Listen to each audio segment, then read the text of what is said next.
Assalamualaikum warahmatullahi wabarakatuh. Perkenalkan, nama saya Karyati SPD dari SD Kartika 41 Kota Malang. Saat ini saya sedang mengikuti diklat daring masif dan terbuka P4TK IPA atau Didamba Angkatan 15 dengan mengambil kelas pengembangan soal berbasis literasi sains umum. Literasi sains merupakan kemampuan menggunakan pengetahuan sains, mengidentifikasi pertanyaan, dan menarik kesimpulan berdasarkan bukti-bukti dalam rangka memahami serta membuat keputusan berkenaan dengan alam dan perubahan yang dilakukan terhadap alam melalui aktivitas manusia. Literasi sains mengandung pentingnya keterampilan berpikir dan bertindak yang melibatkan penguasaan berpikir dan menggunakan cara berpikir saintifik dalam mengenal dan menyikapi isu-isu sosial. Literasi sains penting bagi siswa untuk memahami lingkungan, kesehatan, ekonomi, sosial modern, dan teknologi. Literasi sains dapat mengembangkan pola pikir dan perilaku siswa, serta mengembangkan karakter manusia untuk peduli, bertanggung jawab terhadap dirinya, masyarakat, alam sekitar, serta terhadap masalah yang dihadapi masyarakat modern saat ini. Berikut contoh soal berbasis literasi sains.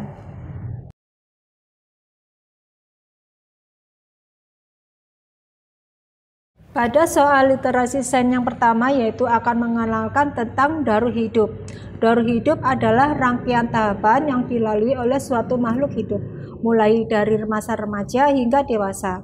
Sementara daur hidup hewan yaitu rangkaian tahapan yang dilalui oleh hewan sejak lahir hingga menjadi dewasa.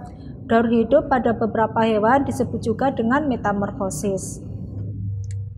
Metamorfosis adalah daur hidup hewan yang mengalami perubahan bentuk. Namun tidak semua hewan mengalami metamorfosis. Sebagian besar hewan mengalami ametamorfosis, yaitu daur hidup hewan yang tidak mengalami perubahan bentuk selama fase pertumbuhannya. Perbedaan antara daur hidup hewan dibagi menjadi dua, yaitu melalui metamorfosis sempurna dan metamorfosis tidak sempurna. Pada tahapan metamorfosis sempurna mengalami 4 tahap, yaitu telur, larva, pupa, dan imago. Kalau ada hewan yang mengalami metamorfosis tidak sempurna, yaitu hanya mengalami 3 tahapan dalam siklus hidupnya, yaitu telur, nimfa, dan imago.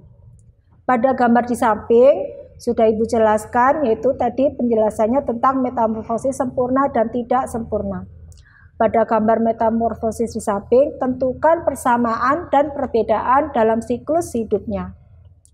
Jawabannya yaitu pada kupu-kupu mengalami 4 tahapan dalam siklus hidupnya, yaitu telur, larva, pupa, dan imago atau kupu-kupu dewasa. Pada belalang hanya mengalami 3 tahapan dalam siklus hidupnya, yaitu telur, nimfa, dan imago. Kupu-kupu dan belalang sama-sama mengalami proses bertelur. Perbedaannya hanya pada saat menjadi pupa, karena belalang tidak mengalami pupa. Soal literasi sains yang kedua, yaitu tentang manfaat dari sinar matahari bagi kehidupan manusia. Perlu kalian ketahui bahwa sinar matahari banyak sekali manfaatnya bagi kehidupan manusia. Contohnya sebagai sumber penerangan, membantu proses fotosintesis pada tumbuhan, sumber vitamin D, membantu proses pengawetan makanan, membantu proses pengeringan, sumber energi listrik. Sekarang pertanyaannya adalah, apa saja bentuk pemanfaatan sumber energi dari panas matahari? Tolong dijawab ya. Soal literasi sains yang ketiga, yaitu bunyi dihasilkan dari benda atau sumber bunyi yang bergetar melalui media perlambatan bunyi dan yang diterima oleh telinga. Bunyi memiliki 3 sifat, yaitu dapat dipantulkan, dapat dibiaskan, dan memerlukan media. Dari penjelasan tadi, sebutkan 3 sifat bunyi beserta penjelasannya. Jawabannya adalah bunyi memiliki 3 sifat, yaitu sebagai berikut. Bunyi hanya bisa merambat dengan adanya media perambatan. Jika tidak melalui media, bunyi tidak bisa sampai ke telinga kita. Media perambatan bunyi ada 3, yaitu benda padat, benda cair, dan gas. Yang kedua yaitu bunyi dapat dipantulkan. Apabila mengenai permukaan benda yang keras, contohnya kayu, besi, permukaan dinding, dan lain-lain, contohnya gaung, yang dihasilkan pada saat bersuara pada ruangan kosong. Gaung tersebut terjadi karena bunyi dipantulkan oleh dinding. Yang ketiga yaitu bunyi dapat dibiaskan. Jika melewati bidang batas dari 2 media yang berbeda. Contoh, suara petir di malam hari terdengar lebih keras daripada di siang hari. Ini terjadi karena perapatan udara di siang hari lebih renggang dibandingkan pada malam hari. Contoh literasi sains yang keempat yaitu hutan adalah sumber daya alam yang sangat besar sekali manfaatnya bagi kehidupan di bumi. Karena hutan tersebut sebagai paru-paru dunia dengan menghasilkan oksigen. Apabila hutan rusak akibat ulah manusia atau bencana alam, apa saja yang harus kita lakukan untuk melestarikan hutan? Jawabannya yaitu melakukan reboisasi, tidak menebang hutan secara sembarangan, melakukan tebang pilih, dan melakukan tebang tanam. Soal literasi sains yang keempat adalah gerak pada hewan dan manusia memiliki kesamaan yang terletak pada alat geraknya yang berupa alat gerak pasif, yaitu tulang, dan alat gerak aktif, yaitu otot. Tulang disebut juga alat gerak pasif karena tulang tidak bisa bergerak dengan sendirinya. Tanpa adanya alat gerak aktif mempengaruhi tulang, maka tulang pada tubuh hewan akan diam dan tidak bisa berbentuk, tidak bisa membentuk alat pergerakan yang berfungsi dengan baik. Meski begitu, tulang memegang peranan yang penting pada sistem gerak hewan, sedangkan otot disebut sebagai alat gerak aktif karena mempunyai senyawa kimia yang bisa dibuat bergerak. Saat otot menempel pada tulang, otot akan membuat tulang bisa bergerak. Keduanya bekerja sama dalam melakukan sebuah pergerakan.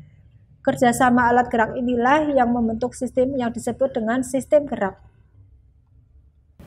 Pertanyaannya adalah, sebutkan alat gerak dan fungsinya pada kelinci. Jawabannya, pembahasannya yaitu salah satu contoh organ gerak pada hewan adalah organ gerak kelinci, yaitu kaki. Kaki pada kelinci berfungsi untuk bergerak.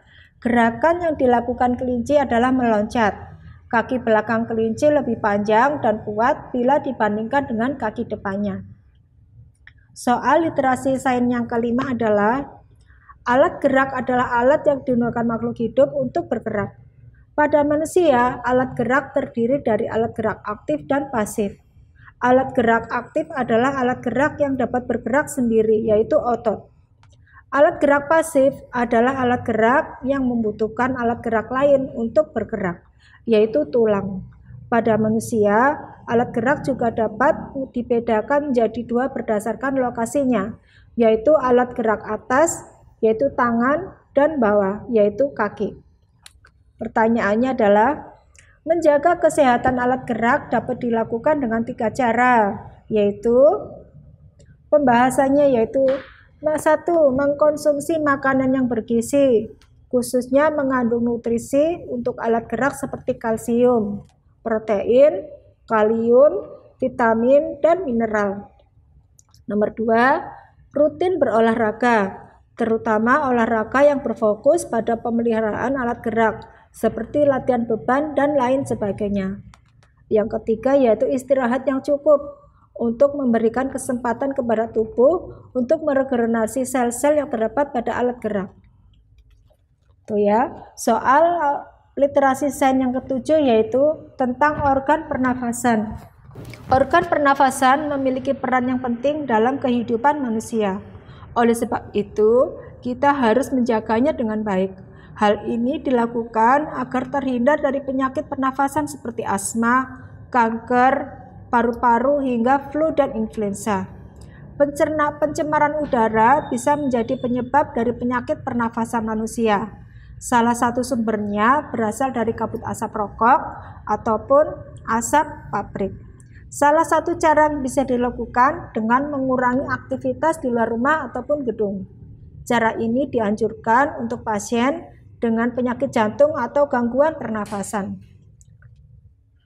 Soalnya adalah, agar terhindar dari penyakit pernafasan, sebutkan cara menjaga organ pernafasan agar tetap sehat. Pembahasannya: 1. Hindari atau kurangi aktivitas di luar rumah atau gedung. 2. Selalu memakai masker jika harus pergi keluar rumah atau gedung. 3. Minumlah air putih lebih banyak dan lebih sering. 4. Segeralah berobat ke dokter bila mengalami kesulitan bernafas. Yang kelima, segera lakukan perilaku hidup bersih dan sehat. Pertanyaan literasi sains yang ke-8 yaitu, lambung sapi dapat dibedakan menjadi 4, yaitu rumen, berfungsi sebagai tempat penyimpanan makanan sementara makanan yang telah ditelan. Yang kedua, retikulum, berfungsi sebagai tempat penambahan enzim-enzim sehingga makanan berubah menjadi gumpalan-gumpalan kasar atau bolus. Yang ketiga, omasum, berfungsi untuk membantu menghaluskan makanan secara kimiawi dengan menggunakan enzim. Dan yang terakhir adalah obamasum, berfungsi sebagai tempat terjadi fermentasi selulosa dengan bantuan bakteri. Berdasarkan bacaan di atas, sebutkan organ pencernaan dan fungsinya pada hewan ruminansia. Pembahasannya yaitu, rumen berfungsi sebagai tempat penyimpanan makanan sementara makanan yang telah ditelan. Kedua, retikulum, berfungsi sebagai tempat penambahan enzim-enzim sehingga makanan berubah menjadi gumpalan kasar atau bolus. Yang ketiga, omasum, berfungsi untuk membantu penghalusan makanan secara kimiawi dengan menggunakan enzim. Yang keempat, obamasum, berfungsi sebagai tempat terjadi fermentasi selulosa dengan bantuan bakteri. Contoh soal literasi sains yang ke-9 yaitu sistem peredaran darah. Tentang sistem peredaran darah. Sistem peredaran darah berawal dari jantung bagian belik kiri, mengeluarkan darah yang mengandung oksigen untuk diberikan pada aorta. Kemudian aorta akan mengalirkan darah ke arteri bagian atas dan arteri bagian bawah. Pada proses tersebut, jantung akan memompa lebih kuat untuk memberi tekanan lebih pada darah. Tekanan ini dibantu oleh denyutan otot arteri. Proses ini terjadi sepanjang perjalanan darah pada saluran ini. Berikut ini adalah gangguan yang biasa terjadi pada organ peredaran darah dan penyebabnya. 1. Anemia. Anemia sering juga disebut dengan kurang darah. Sebenarnya, anemia adalah kondisi saat tubuh mengalami kekurangan sel darah merah sehat. Penyebab anemia adalah karena kadar hemoglobin yang merupakan bagian utama sel darah merah untuk mengikat oksigen ini jumlahnya berada di bawah angka normal. Yang kedua yaitu leukemia. Gangguan lainnya yang biasa terjebak pada organ peredaran darah yaitu leukemia, yang merupakan kanker pada darah. Leukemia ini terjadi saat tubuh memproduksi terlalu banyak sel darah putih yang tidak sehat. Yang ketiga, stroke. Gangguan yang biasa terjadi pada pembuluh darah salah satunya adalah stroke. Stroke ini terjadi saat ada gumpalan darah yang menyumbat pembuluh darah arteri di otak. Dari keterangan di atas, sebutkan contoh lain gejala yang berkaitan dengan sistem peredaran darah manusia. Pembahasannya yaitu aterosklerosis. Penyakit aterosklerosis ini disebut juga sebagai penyakit arteri koroner yang merupakan pengerasan arteri. Gangguan pada pembuluh darah ini disebabkan karena adanya plak yang menumpuk di dinding pembuluh darah arteri. Yang kedua, serangan jantung. Serangan jantung ini merupakan kondisi tubuh di mana peredaran darah menuju jantung terhambat atau tersumbat sama sekali. Akibatnya, sel-sel pada otot akan mengalami kerusakan karena tidak adanya pasokan darah dan oksigen menuju jantung. Yang ketiga, gagal jantung. Gagal jantung adalah saat jantung terlalu lemah untuk bisa memompa darah ke seluruh tubuh. Penyakit gagal jantung ini biasanya terjadi dan berkembang secara bertahap, yang diawali dengan penyakit lain, misalnya darah tinggi atau diabetes. Soal literasi sains yang ke-10 yaitu kalor. Kalor merupakan bentuk energi panas atau jumlah panas yang ada dalam sebuah benda. Perpindahan kalor merupakan kalor yang dapat berpindah dari benda yang bersuhu tinggi ke benda yang bersuhu rendah. Perpindahan kalor memiliki 3 macam perpindahan, antara lain konduksi, konveksi, dan radiasi. Dalam kehidupan sehari-hari, kita sering dihadapkan oleh berbagai macam peristiwa perpindahan kalor. Untuk lebih lengkapnya, berikut penjelasan macam-macam perpindahan kalor. Yang pertama yaitu konduksi, merupakan perpindahan panas melalui zat yang tidak ikut mengalami perpindahan. Yang kedua yaitu konveksi, merupakan perpindahan panas melalui aliran dan yang zat perantaranya ikut berpindah. Yang ketiga radiasi, yaitu merupakan perpindahan panas tanpa zat perantaranya. Nah, dari pembahasan di atas ada soalnya yaitu termos merupakan wadah penyimpanan panas atau dingin yang baik. Desain dinding termos dibuat rangkap dan terdapat ruang hampa udara di antara dinding tersebut. Desain ini bertujuan untuk apa? Jawab pembahasannya yaitu termos merupakan wadah yang dapat digunakan untuk menyimpan makanan ataupun minuman hingga terjaga suhunya.